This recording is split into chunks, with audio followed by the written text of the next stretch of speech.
నేను చాలా స్పష్టత ఉంది.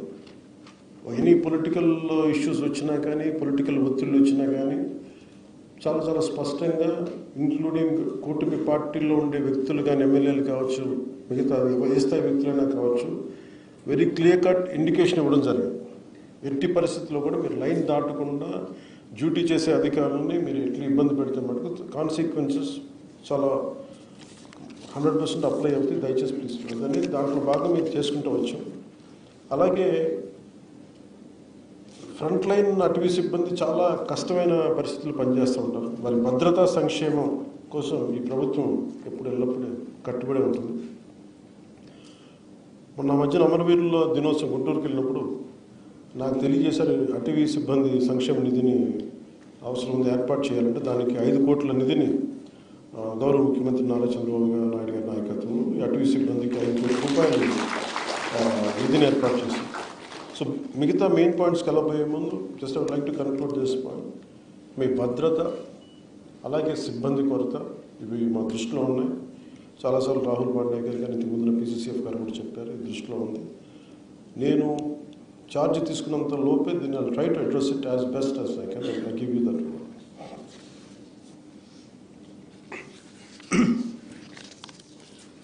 మనకి ఈ అటవీ సంరక్షణకు సంబంధించినంత వరకు we are a part of the entirety of the entire globe. ముఖ్యంగా మన ఆంధ్రప్రదేశ్ రాష్ట్రానికి వస్తే 22% మంది ఫారెస్ట్ కవరేజ్. తర్వాత మిగతా డీనోటిఫైడ్ ఫారెస్ట్ కూడా తీసుకుంటే దాదాపు అరౌండ్ 31% ఉంటుంది. ప్రత్యేకించి మధ్యలో ఢిల్లీ నుంచి కొంతమంది అటవీ శాఖ ఉన్నతాధికారులు వచ్చి మాట్లాడుతున్నప్పుడు ఒక అస్టానిషింగ్ న్యూస్ ఏం చెప్పారంటే, ఇంక్లూడింగ్ 22% నోటిఫైడ్ ఫారెస్ట్లో కూడా అసలు ఎంత అడవి ఉంది అనేది చూస్తే చాలా డెవలప్ చేయాల్సి ఉంది. కొన్ని చోట్ల అడవి లేదు. అది ఏం అంటే 22% అని చెప్తున్నా కానీ యాక్చువల్ 22% నోటిఫైడ్ ఫారెస్ట్. బట్ దాని వెనక ఎంత అటవీ మన పచ్చదనం ఉందనేది కూడా కొంత క్వశ్చనబుల్ అని చెప్పి మీకు ఇంకోసారి ప్రత్యేకంగా తెలియజేస్తానని చెప్పి ఐ థింక్ మీరు దాన్ని కూడా ఒకసారి దృష్టిలో పెట్టుకోవాలి. దాన్ని నెక్స్ట్ టైం ఉన్నతాధికారులతో కూర్చున్నప్పుడు దాని రివ్యూ మీటింగ్లో దాన్ని అడ్రస్ చేస్తాం.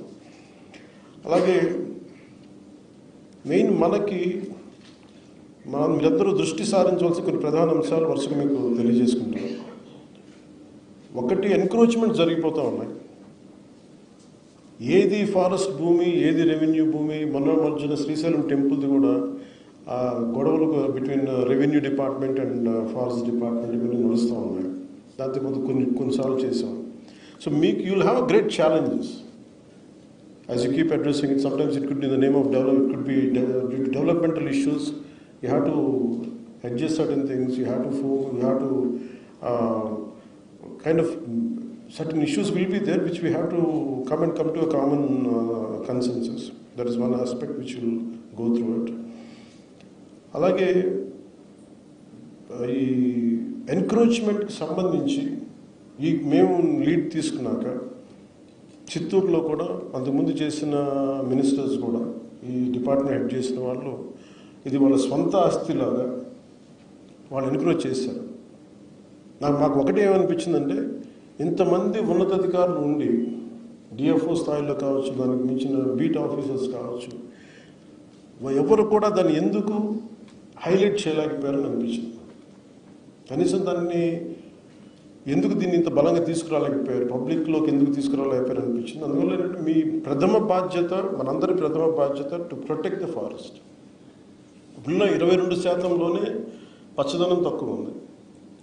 దాన్ని ఒకటి డెవలప్ చేయడం. 2, డీనోటిఫైడ్ ఫారెస్ట్లో మనం కూర్చోబెట్టి ఇంకో 31% పెరిగింది. మన టార్గెట్ 2047కి ఇట్ షుడ్ బి 50%.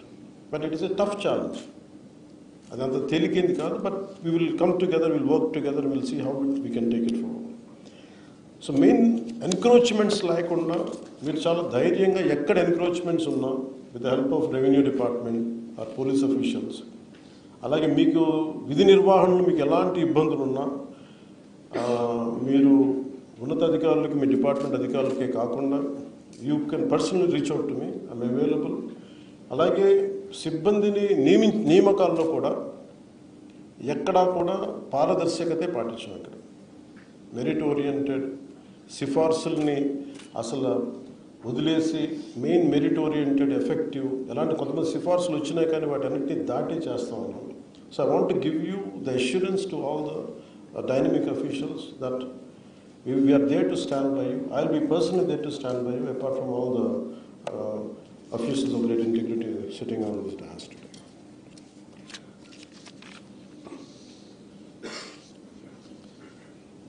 So 50% ఈ కవరేజ్కి మనం ఏమేం చేయాలనేది time to time will give a road map for it.